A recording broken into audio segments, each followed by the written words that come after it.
আহমাদুহু ওয়া নুসাল্লি আলা রাসূলিহিল কারীম আম্মা বা'দ। সম্মানিত দ্বীনী ভাই ও বন্ধুরা, নবী করিম সাল্লাল্লাহু আলাইহি ওয়াসাল্লাম বলেছেন, ইন্নাল্লাযী লাইসা ফি জাওফিহি শাইউম মিনাল কুরআন কাল বাইতিল খারিব। যে ব্যক্তির অন্তরে কোরআনুল কারীমের কোনো কিছু নেই, অর্থাৎ কোরআনের কোনো শিক্ষা নেই, কোরআনের কোনো জ্ঞান নেই, কোরআনের কোনো তেলাওয়াত সূরা কেরাত তার অন্তরের মধ্যে নেই,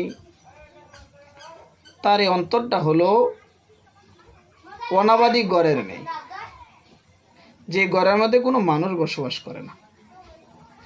আর অনাবাদী ঘরগুলো হয়ে থাকে জিন শয়তানের আস্তানা, এটা হয়ে থাকে ময়লা আবর্জনায় ভরপুর।